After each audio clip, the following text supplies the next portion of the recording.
Welcome back to Nick Lenz Comic Corner Classic Known Classics. This is episode number 2196 and Doubleshot number 2090. Excuse me. Now, this first one is quite interesting because I have never actually discussed anything related to this character, as far as I can tell, on these particular review series. The whole time reading this, I've been doing this reviews now for almost 10 years, and I've never discussed any graphic novel for this character. He's my favorite fictional characters of all time. I've seen various movies with him. I've seen a couple of TV shows, but I've never. Now, this is an adaptation of a TV show related to the fictional detective Sherlock Holmes. I have mentioned him in the Arya Scarlet Animal reviews, but not talking about Sherlock himself. We have the Sherlock manga adaptation of A Scandal in Belgravia, which, by the way, this actually is the opening episode of Series 2 of the Sherlock show. I have seen the episode. It is actually really good. Now, the first I've got with the series is that I've gotten through the first 3 series, and I got partway through episode 1 of Series 4, but that's as far as I go with it. As you can tell by the cover, this version of Sherlock Holmes is played by the awesome Benedict Cumberbatch. We have Martin Freeman playing, of course, Dr. Watson. This comes from the start of season 2 of the show. At the end of the first season, we have debut of Professor James Moriarty. And you might be thinking, now, the way the season opened up, basically, if I pick where that cliffhanger left off, where he's like called away, and yeah, it does open up there. Yep, so Moriarty is here at the beginning, and we also get a chance to debut of Mycroft Holmes in this series. There's all investigating this little scandal anyways. We also debut in this series of Irene Adler, which back when we first introduced to her in the manga version of something, is the same with in the episode? Yes.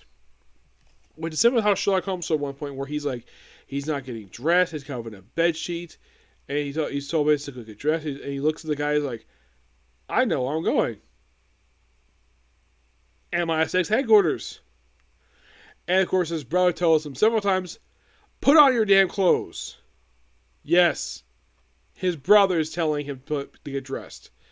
And he does. And then of course he has this whole thing, maybe with client stuff, which is standard for Sherlock Holmes.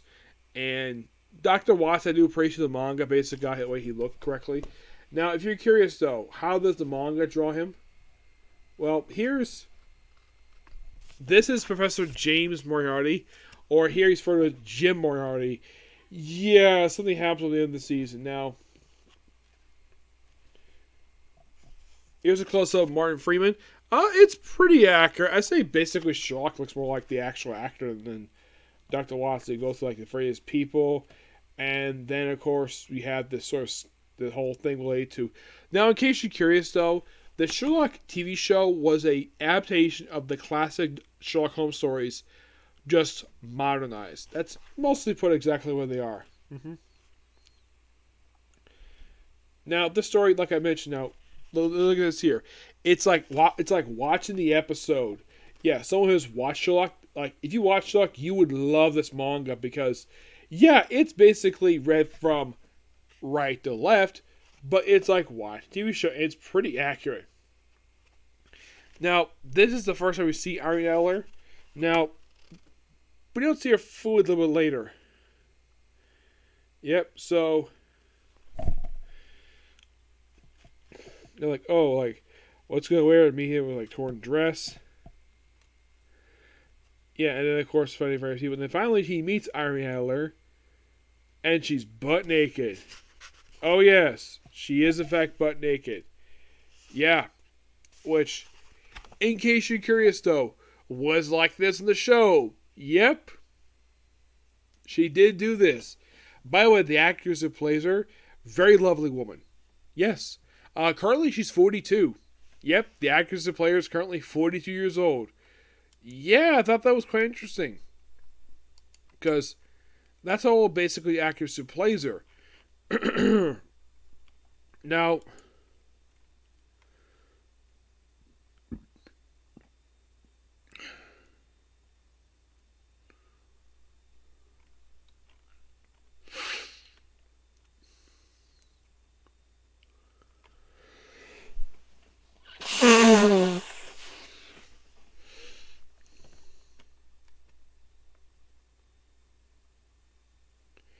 Now, Laura Palmer, let's see, the season came out in 2012, so she was 32. Yes. And like I just mentioned, she is 42 right now. So she was probably 32 years old when she first did this role. Yeah. I'm not sure what it looks like now. Of course, she's also in shows like The Vinci's Demons, Fleming, The Man Who Beat Bond, Gypsy, and Spooks. Which Spooks, I read, basically that's when she married her current husband, which she married back in 2014 when she was like 34 years old. Yep. So, Irene spends... Now, here's the thing. We have Dr. Watson kind of sees her butt naked, and yeah, we see her rear end, and of course, then she finally puts on something after chatting for a while. But I'd like to talk more about... I would talk more about this, but I don't want to spoil people who have never seen the episode. If you have seen the episode... check this book out. You would love this book. Even if you're not really into manga very much so, but you would love this because it's Sherlock Holmes. And also, if you're into the show Sherlock, you would love this book. It's good. I give the book roughly I'll give it a 9 out of 10. That's what I give it anyways. Alright, next up we have is Catwoman by Tina Howard, Volume 2, Cat International. Collecting issues 45 to 50 of Catwoman. I believe this is Volume 6. Volume 5. Yeah, Volume 5. Yes. Now, throughout this book, the one thing I appreciate Tina Howard does do, she talks about having follow up with something from Jane Valentine's volume from the previous volume for the series. We heard about Emiko, the one who's the other Catwoman, the one who had Catwoman's one who kind of outed Catwoman as bisexual, and nothing was done with it since then. Yeah, she comes back here, and she kind of works with Catwoman. At one point, she leaves Gotham, and she comes back.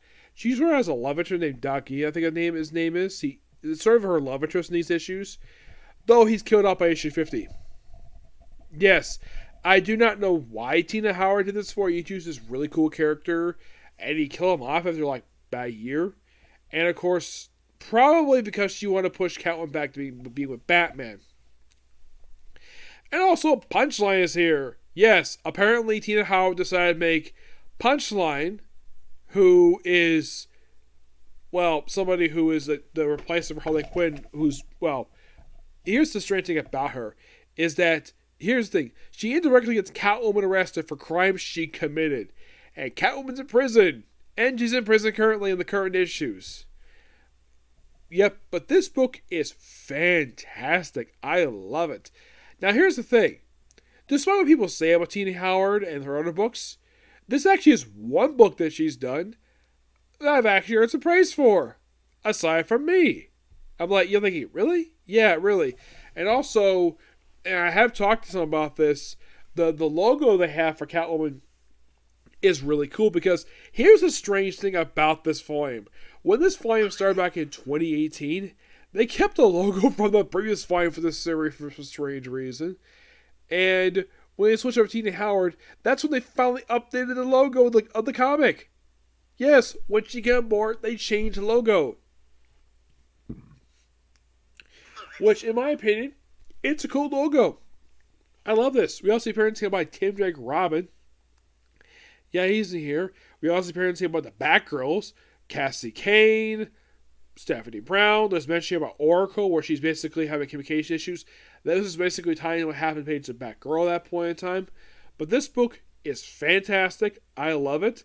I give this book a 9.5 out of 10. Okay, besides Tina Howard doing the writing here, the artwork is done by maybe at least about half of this artists. We have a little over half a dozen. We have 1, 2, 3, 4, 6, 7 artists for these 6 issues. Nico Leon, Simon Basari, Beniti Cavazos, Caitlin Yosarki, Iniki Mardina, Juan Ferreira, and Robbie Rodriguez. The cover is by Jeff DeCall. Yep. And it's a lot of basically gangster stuff here. Which, oh yeah, by the way, we have Black Mask here as well, because he was also featured in that run too. So it's like you could think of this as this run anyways. So far, it's a continuation of what this volume started with when Julie Jones on the book, and also continuing some from J. Valentine's, which I don't mind that at all. I like the fact Tina Howard did that.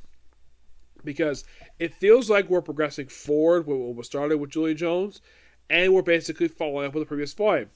Great. I think that's fantastic. It's just a really cool move on her part. And so far, 2 trades in, love it.